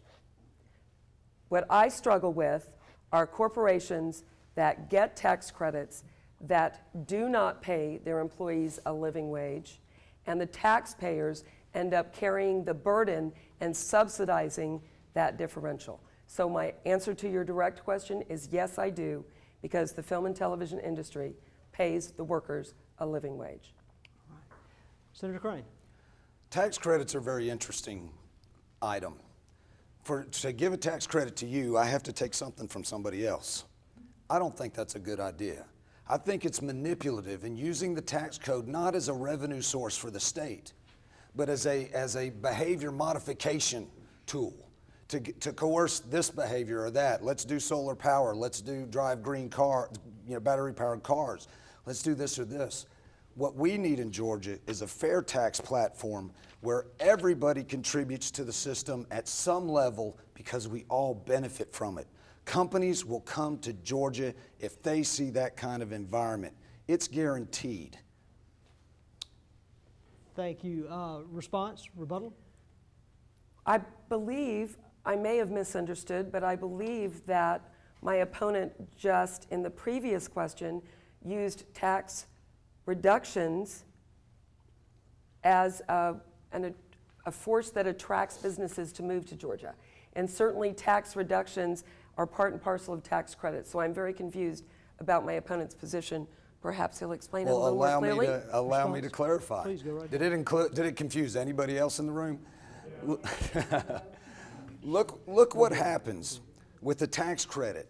When I talk about lowering tax rates, I'm talking about as on an even platform where everyone is treated equally under the law. Do you want the government picking favorites? Do you want the government picking winners and losers in business or in personal life? I don't. It's not the role of government. The government is to protect you from me from you, and us from our external enemies. That's the role of government, and to create an environment where we all can thrive. So we are looking at introducing an elimination, a sunset of all tax credits in Georgia to be offset by an accompanying reduction in the Georgia budget. Those things come hand in hand, and they'll be very beneficial, and they'll be fair to all Georgians. Thank you very much. I believe that was the end of our rebuttal and response. We will move on to our next questions. Still talking a bit about the economy and the state budget. Both of you tonight have impressed me with your command of figures at our state government, so y'all please correct me if I'm wrong about this. Georgia's state government revenues fell from about $22 billion in 2008, I believe, at the beginning of the recession as it affected our state revenues, just over $18 billion 2 years ago, I believe, but back up to around $20 billion this year. We've seen restoration of some of those austerity cuts. We've seen state revenues increase a good bit this year, but there's still we still have some continuing budget cuts in austerity measures, et cetera, in respect to all state spending and programs. So, given that, what's your greatest priority in regards to the Georgia state budget? And we're going to allow up to 2 minutes to this question, and we'll start with Senator Crane. Very good. The Georgia budget is probably the primary function of the legislative body, is to approve those numbers on an annual basis and to update them every 6 months at the midpoint. So we make projections about what next year will look like, and then we have to adjust based on the reality of what's taken place as the revenue stream has come into the state through the different tax mechanisms. Georgia's heading in the right direction. All our metrics seem to indicate that we will see increased tax revenues again next year. And just like we did this year, I expect to see next year that we will continue to emphasize investing in education. When you look at our budget, 54% of our budget is invested in education. That is the majority of our budget. 25 to 30%, depending on the numbers and what you're looking at, goes to health care in Georgia. All of the things we enjoy and interact with Georgia government, well, maybe we don't enjoy it, but all the things we interact with Georgia government, whether it's driver services or the state parks, anything else that Georgia does is done with 8% of that money. That is the wiggle room that Georgia has. We're committed to investing in education, and we will continue to do so. Our bonding portfolio has 62% of our bond portfolio is weighted in education. That is education infrastructure we've invested in. No one can come up here and say with legitimacy that we don't invest in education and don't take it seriously. We do put it as a #1 priority because we recognize the valuable impact it has long term. I think the budget's we're gonna see increased revenue next year, and we're gonna see some great prioritization that'll always emphasize education. Thank you, sir. Again, up to 2 minutes to discuss the state budget. Ms. Bennett. Public education and the health and welfare of citizens is not in the U.S. Constitution because it is incumbent upon the states to care for those areas. And Article 8 of the state constitution goes on for 7 pages outlining the responsibilities of the state to public education. I am delighted to hear Senator Crane say that he supports this continued funding of education. But here are some more statistics about education. Since 2002, state funding per student has declined 15.3%. Georgia is number 10 in the nation for total revenues for education, but when divided per capita, we spend less than $9,000 per student. The percentage in that same time frame of economically disadvantaged students has climbed from 45 to 60% of our K-12 population. And local revenue per student has fallen by 5.8%. I support a separate education budget, and I support going back in time and fulfilling the commitment made by the Georgia legislature in quality-based education funding and fully fund the QBE. It has never been fully funded and instead has been a target for austerity cuts. The K-12 formula has been underfunded by $1 billion in 2014. Thank you very much. 30-second rebuttal, Senator Crane. Oftentimes when we talk about the QBE and underfunding, the presumption is that the state is taking something from the school system. Well, they have to have it in the first place. The state collects the revenues, and then the state disperses those revenues according to best practices and fiscal responsibility. The QBE formula, because it's been underfunded since its inception, points to a more glaring defect, does it not? The formula has got to be wrong at some level. Now, I've asked my opponent, what is the right amount of funding for education? We don't know. In Georgia, it spreads from $5,000 per student to as high as $14,000 per student. What is the magic number? We don't have it, but the emphasis will always be on education in Georgia. It is in our Constitution, and it is primary to what we do. Thank you, sir. Response, Mrs. Bennett. Significant is the shift of the burden of funding education from the state to the local counties. And I think that's significant to remember. That percentage has shifted. The state has shirked its responsibility and instead is placing a burden on local funding. Again, the local revenue per student fell by 5.8%, not because the local education systems chose not to fund, because they weren't able to.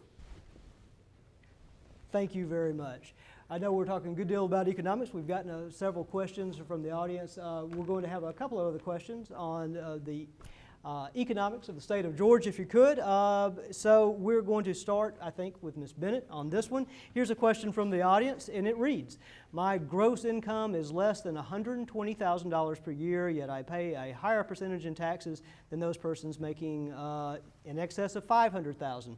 Why are tax breaks afforded to wealthy citizens while the middle class are not afforded to middle class? Of course, this is verbatim from the audience. I will allow y'all to respond as you will to that question. And Ms. Bennett, you first.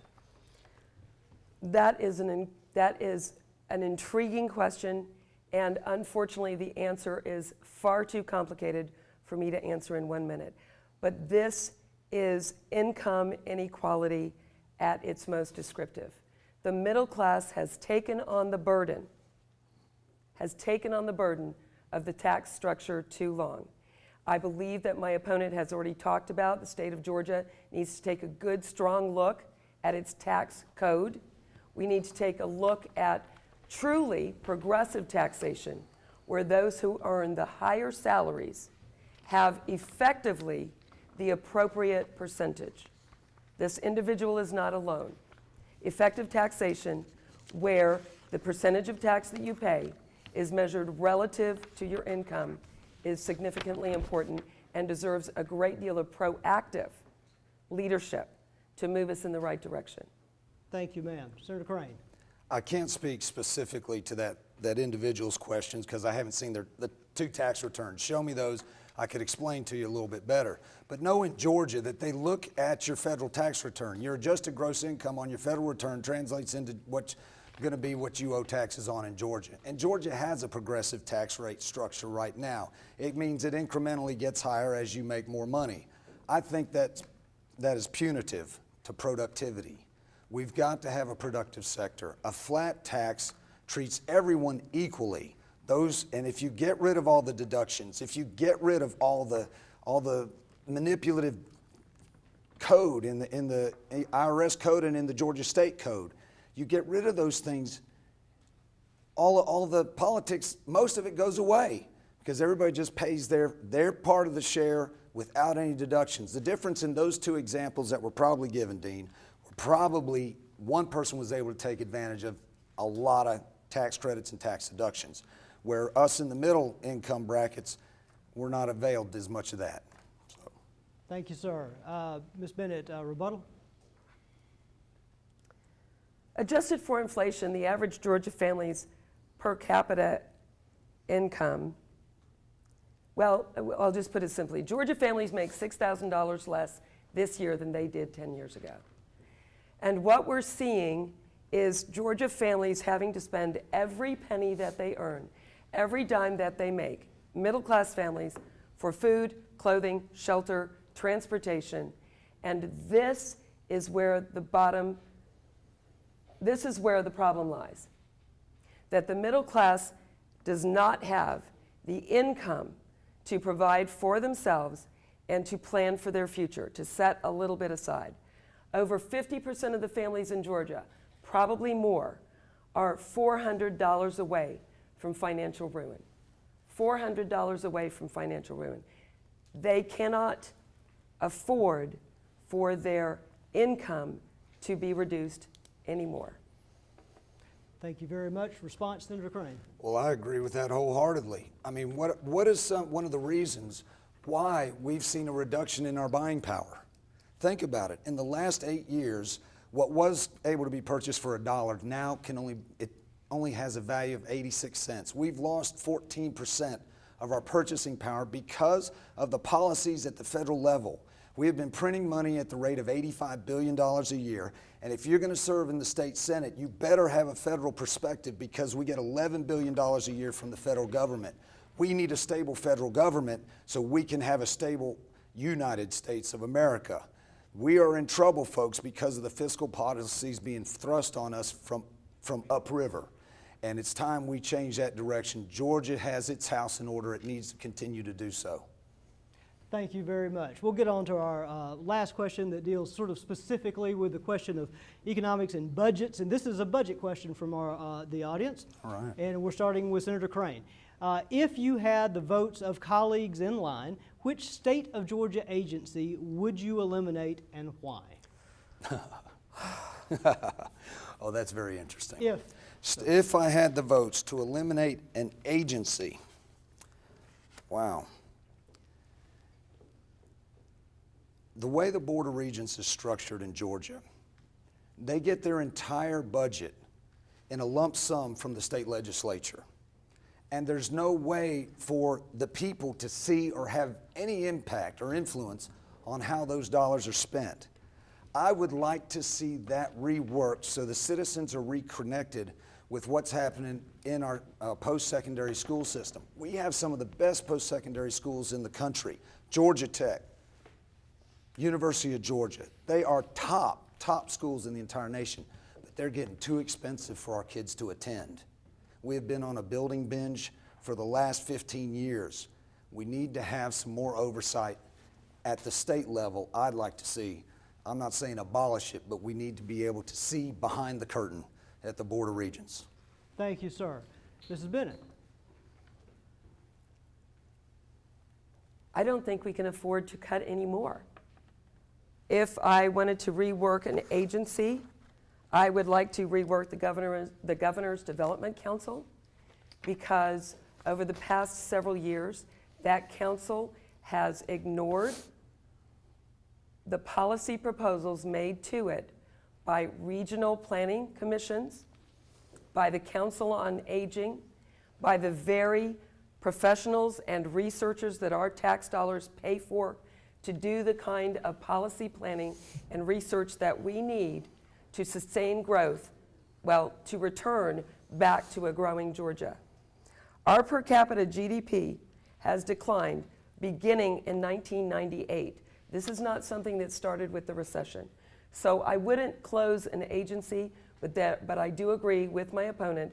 There are several that need to be reworked so that they use our tax dollars in a fair and equitable manner. Thank you, ma'am. Rebuttal, Senator Crane? I don't know if it's a rebuttal. It's more so just to talk about things while we've got such a great audience with us today. One of the things that really needs the attention of the Georgia government is our DFAC system. We have over 10,000 kids who are our most vulnerable in our whole state. And I would have to say it is underfunded. I would like to prioritize where we can enhance the services we provide to the most vulnerable Georgians amongst us, those that are caught within the DFAC system. We need to look at ways to, as we see revenues increased, I'd love to see that be a priority from the governor's desk. Thank you, sir. Response, Mrs. Bennett? Anything for children, anything for our future, anything to support and grow our human capital. Ken and I have a soft place in our hearts for the Department of Family and Children Services. Ken is my husband. Our two daughters were adopted through that agency over 20 years ago. And unfortunately, with the austerity cuts that agency has faced, they have been unable to provide the same services that they did 20 years ago. The case managers are overburdened, they are underpaid, their professional development is lacking, and we need to support education, the Department of Family and Children Services, and DHR to benefit the most vulnerable and the least of us. They deserve our protection most of all. Thank you, ma'am. We're going to move on to our next question. This is about transportation infrastructure. As everybody recalls, 2 years ago, voters in Coweta County, throughout the counties that make up the Three Rivers Regional Development Area and Commission, roundly rejected the Regional 1 cent Transportation Special Local Option Sales Tax, the T-SPLOST, as did most regions across Georgia. The T-SPLOST was offered as a way to fund shortfalls in state transportation dollars. There have been continued conversations for some time now at the state level about a new approach to funding roads and infrastructure. What solutions do you favor on this? And we turn to Mrs. Bennett first. The port is expanding, and we're very, very excited about that. It's something to celebrate. It's going to be great for the state of Georgia. By 2020, that expansion will be finished. Without a viable option, we are going to be facing double, even triple the amount of traffic on our current highways. We've all been stuck in the traffic, coming to and from Atlanta, heading out to LaGrange, going down to Macon, heading to the north side. And can you imagine that traffic doubled and tripled? Our community spoke loudly about T-SPLOST. Our community was threatened by the fact that they did not have enough local input. And the voters spoke loudly. But we have got to take a look at other options. The Export-Import Highway, which was funded and planned for, was not approved by the Governor's Development Council. Thank you, ma'am. Senator Crane. Transportation is, is going to be very critical to the future of Georgia. With all the economic growth coming our way and with the expansion of the port, how are we going to move all this product and people around Georgia? We know our systems are clogged. I look at how we use our bonding parameters right now. We've invested heavily over time in education. But the neat thing about what we do with bonding projects, they're long-lasting projects. So when we build a new veterinary school, we build a new bioengineering school, those buildings last for 30 or 40 years. Roads are long-term viable projects. I'd like to see us reprioritize some of our $850 million a year in bonding capacity that we put out new every year toward transportation projects. I also want to make sure that the folks that travel on our roads pay for our roads. Everybody going to Florida, well, maybe not everybody, but 90% of them, they come through Georgia. And we like them when they stop in Coweta County and have some lunch or dinner. But they need to be paying their share for some of the finest road systems in the country. Thank you, sir. Ms. Bennett, do you have a rebuttal? I think that we need to capitalize on P3. We need to capitalize on the existing efforts of public and private partnerships to take care of some of our deepest issues, especially those involving transportation. The blatant act of ignoring the Tiger grant that was available for, and the plans for, and the funding for the export-import highway points to a very strong defect in the current state leadership. We need to take advantage of the professionals and the information and the public and private partnerships that we already have in place and that we have plans to support. Our state legislature and our leadership in Atlanta needs to support P3. Thank you, ma'am. Response, Senator Crane. When those federal dollars come down in our transportation projects, you just doubled or tripled the length of time that transportation project is going to take. The Savannah project has been 20 years in the making, give or take. We could have done it as a state in a fraction of that time. We don't need to always ask federal permission to do the things that's best for Georgians. I'm tired of being told by Washington how we, Georgians, should live our lives. We need to stand up and do for ourselves, and I see we're heading in the right direction with that.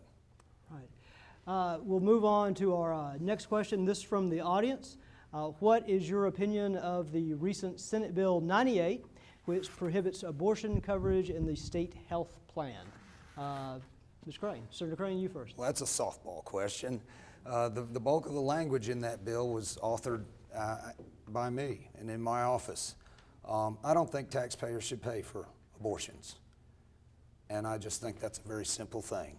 And so in the 2 years we've had it intact, the taxpayers have not spent somewhere between $600,000 and $1 million on abortions that would have otherwise been funded by taxpayers. For the last 40 years we've been funding these abortions and not knowing it. I think taxpayers needed to know that they were paying for these things, and most Georgians I know, value life above all things, all life. And I'm very proud to be a part of that. It is a signature accomplishment that was not easy to do, but we got it done. Thank you, sir. Ms. Bennett? Aborting an unwanted pregnancy is a terrible and emotional decision that is made, but it should be made between a woman and her doctor and her God. What bothered me most about this Senate bill and the rhetoric that surrounded it was the denial of the right of privacy. I believe the phrase was a presumed but imaginary right of privacy that each woman has. And while the Senate bill was overwhelmingly approved by the supermajority of the state legislature, its rhetoric did tremendous damage in equal rights for women. Thank you, ma'am. Rebuttal, Senator Crane? Well, that wonderful right of privacy that we all enjoy at some level, to some degree, ends when it takes a human life. Response, Ms. Bennett? None. Very well. We're going to move on to a series of questions about education. You've both already brought this up tonight a couple of times. We're going to start, I believe, with Mrs. Bennett with our first question. And it's a general one to start with. What approach would you like to see the state take with K through 12 education at this point in Georgia? What is your opinion on how we best empower local communities while ensuring our students remain globally competitive? Ms. Bennett, if you could start. It is my profession. I spend 8, 10, 12 hours a day, 14 hours a day with public education. I have heard some say that they do not support Common Core. I work with Common Core every day. As a matter of fact, when Common Core was introduced to Georgia, it really changed very little. The purpose of the Common Core was to enhance the writing and reading abilities of our students, to introduce more technical reading and writing skills, and prepare our students to be career ready and prepared for college. All we really did was make a very few adjustments and put a CC in front of GPS. What was Georgia Performance Standards became the Common Core. These standards changed very little, and our local school board and our local teachers were able to make adjustments to the Common Core standards that were set in place to meet the needs of our community and our state. Thank you, ma'am. Senator Crane, to you. I think Ms. Bennett was accurate when she said, that we had very good cohesion, very good correlation between the Georgia Performance Standards and the Common Core. So my question to you is, why sign up for the Common Core? There was no public input, zero, not some, not a little, not a lot, zero public input. A very small handful of people years ago decided that was the direction we're going to take Georgia. And I appreciate the hard work that our teachers do, but they're trying to navigate a minefield right now. They don't know what the tests are going to look like. Our students don't know what the tests are going to look like or how the questions are going to be answered. This is a waste of taxpayer money in Georgia to adopt the Common Core. We were on the right path in Georgia. Our test scores here in the county reflect it. They're on the upward trend, and this may be a hiccup in the road, and it's going to cost taxpayers a lot of money to do it. Thank you. I will allow, and partially because we had wanted to ask about Common Core, you've both brought it up, would allow up to a 1-minute rebuttal, starting with Ms. Bennett. The small handful of people that made the decisions about Common Core were 7 Republican governors. The state of Georgia did make a decision to adopt it when they accepted the federal funding race to the top. Teachers are not struggling with it. We are working very strongly with it. We are working on professional development. We're using it to set the standards for our students so that they can compete around the state, around the region, around the nation, and on a global stage. The Common Core was not rammed down our throat. It didn't change much about what we do in the state of Georgia. Giving students standards and giving teachers standards is a good thing. Thank you, ma'am. Response, Senator Crane. By our own admission, we already had good standards in Georgia.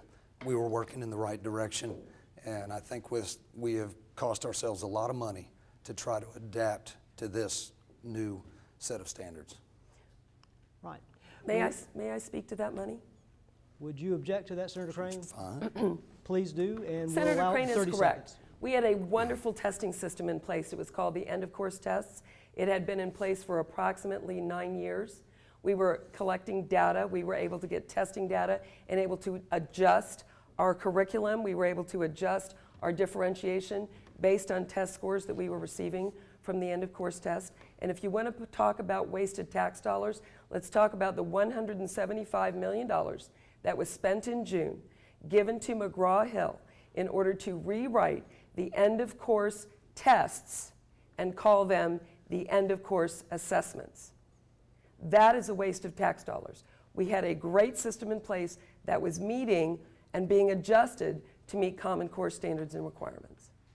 Response, Senator Crane. I think it's a valid point. Why did we go down that road? So, Thank you very much. We're going to move on to a couple of other educational questions.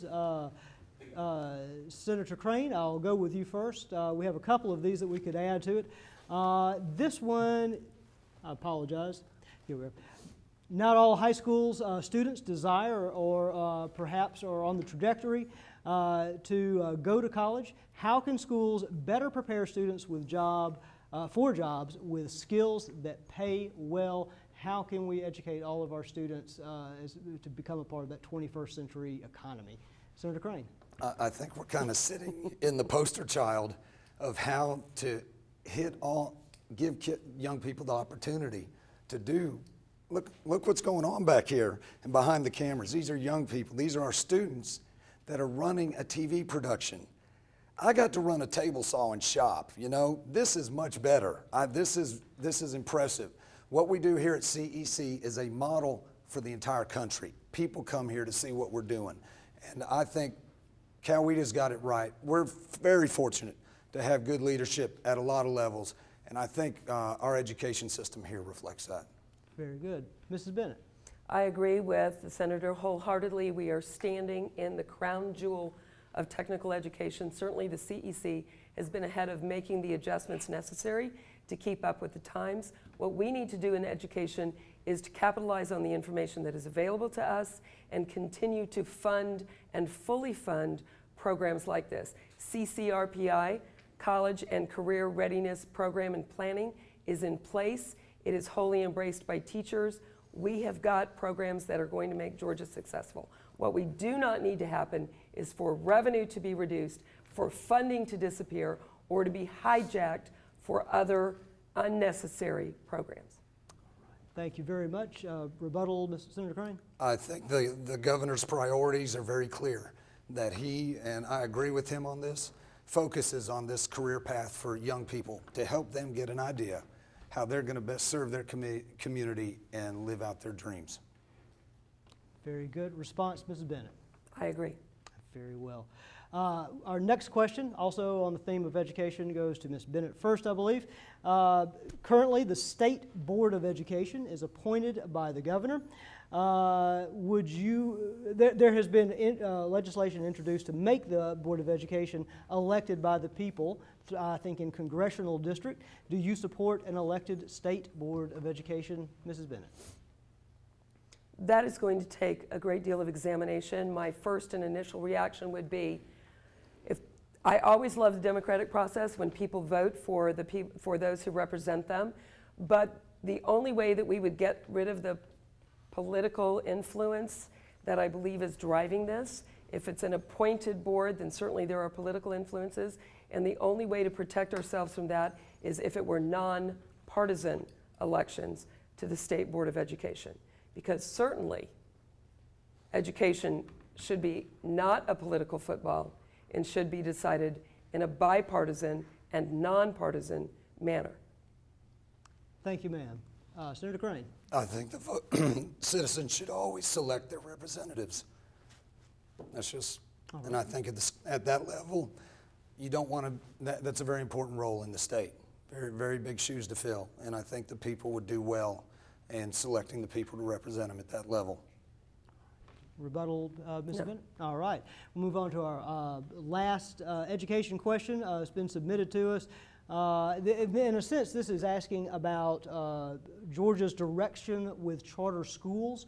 And it asks, do traditional public and public charter schools offer equal opportunities for all students? Does charter school funding hurt public schools? That's a question that we'll go to Senator Crane first. Well, to make sure everybody understands, charter schools are public schools. They're just organized differently than your local school system is. So they're not like they're something other than public schools. Do they hurt funding? I don't think they do. We are funding students. We're not funding systems, my friends. If we're just funding a system, it's going to just gobble up all the dollars. We need to give our parents and our students the broadest choice of educational opportunities, whether it be like CEC or whether it be vouchers or charter systems. That, I ask you as parents, wouldn't you want to be able to choose where your children go to school? Or do you want that to be decided for you by your zip code? Thank you, sir. Mrs. Bennett. We're standing in a charter school. The CEC is a charter school. My issue and with charter schools versus public schools, the traditional public school, is the level of accountability. I think it is wholly unfair and uneven when charter schools are not held to the same accountability requirements that the traditional public school is. That they are allowed to refuse to allow their test scores to be made public, that they do not have to respond to requests for their students' participation in and performance on the same standardized tests that those who attend traditional schools. My other issue with charter schools is with transportation. So many times students are enrolled in a charter school. It is incumbent upon the parents to participate during the workday and to provide transportation for their own children. If we're going to have a viable charter school program, then we need to provide the same opportunities to all of the students for accountability and support. Thank you, ma'am. Thank you, ma'am. Rebuttal, Senator Crane? All righty. Thank you very much. You've been very patient as we've moved through some very hefty topics and have had a great debate. We only have a couple of questions left before we get to our closing statements. These are going to be on healthcare and just your ideas of what we could bring to the table on healthcare in tonight's forum. I believe we start with Ms. Bennett on this question.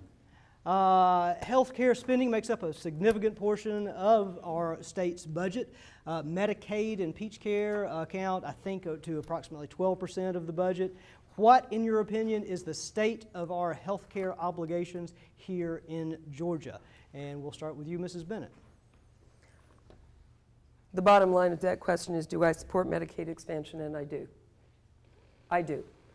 Too many Georgians do not have appropriate health care available for them. The rest of us are carrying that burden with higher health care expenses that we are paying for. The elder adults, the smallest children, the young, hard-working poor that work full-time do not have appropriate health care coverage. Every April 15th, because I wait to the last minute, I pay my federal income tax. And I do not understand why we can sit aside and allow those tax dollars to go to other states to help their citizens and abandon our own. Thank you, ma'am. Senator Crane. Well, to the point, excuse me. Hopefully I can get this out. I'm running out of voice now. Froggy impersonation is going very well. I do not support Medicaid expansion. And the reason is this: Medicaid is broken. The CBO says it, the Medicaid actuaries say it, everybody says the system is broken. And why would we want to expand a broken system? They promise that they're going to pay for the whole thing for 3 years, or 90% of it for 3 years. But why is it that we're, as a state, with all the rest of our Medicaid dollars, they're only paying 60-some%? I can promise you in the very, very, very near future, the federal government would only pay a much smaller fraction of what they're promising to pay now.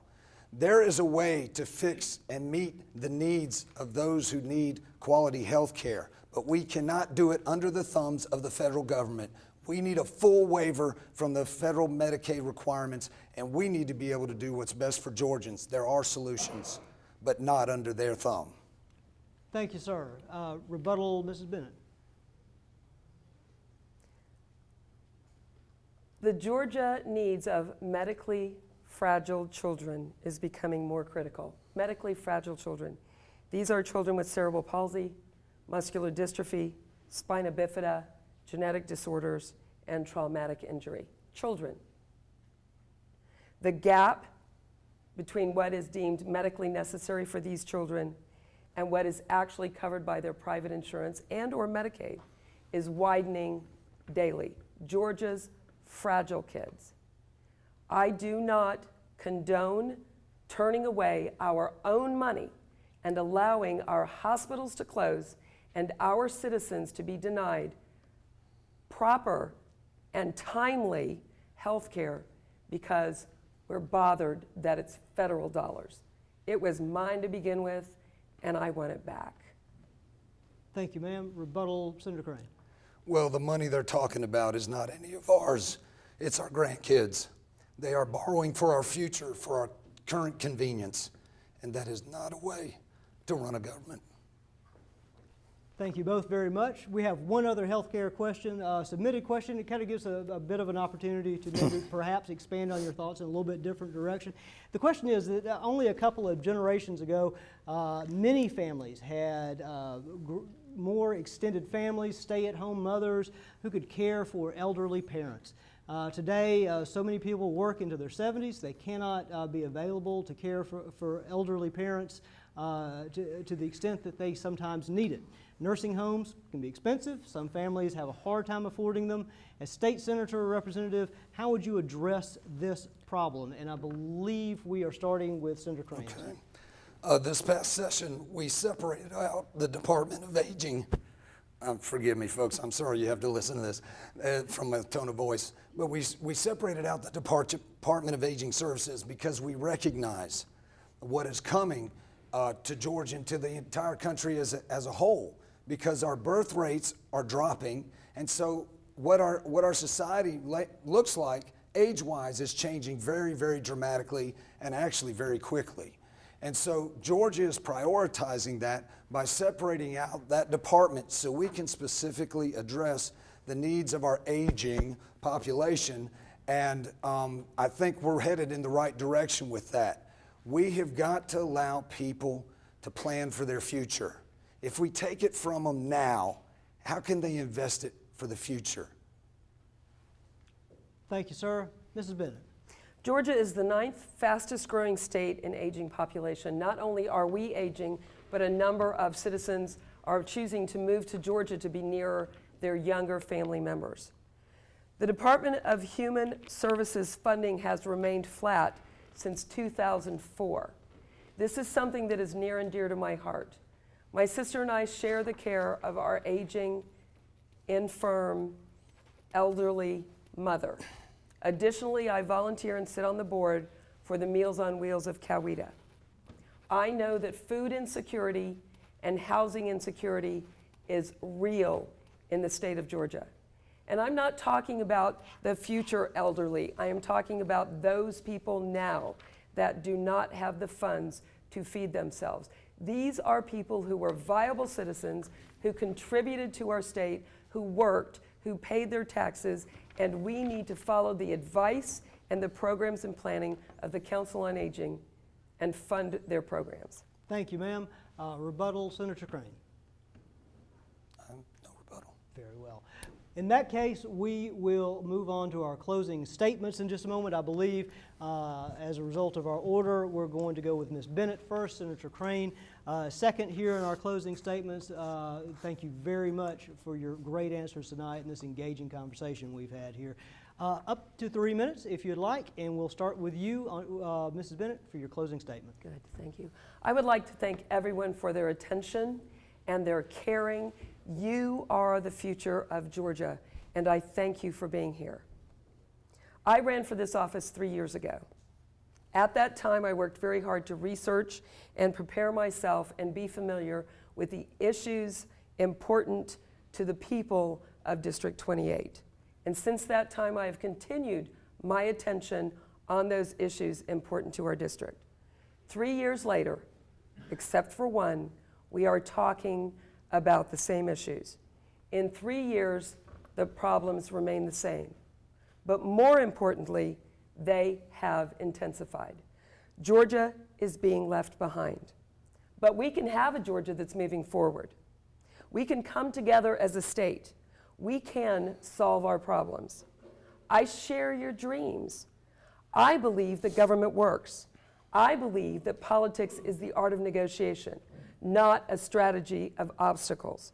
With unity of purpose and the decency and strength and the wisdom of our citizens, Georgia can move forward. I want honest, workable solutions, not easy answers. You deserve clear leadership, not false claims. The questions asked here this evening were great. The answers will be found by leaders who are forward-thinking and proactive. Leaders who do not simply react. Leaders who do think about the secondary effects and the hidden costs of the decisions that they make. Leaders who will ask, what will this look like in 3 years? How do we move Georgia forward? You will do that. Elect leadership that is focused on our region and working for our future. Elect leadership committed to an agenda that will move District 28 forward, not distracted by an agenda intended to disrupt and divide. I'm working for our future. I am focused on our region. I am the right person for the job.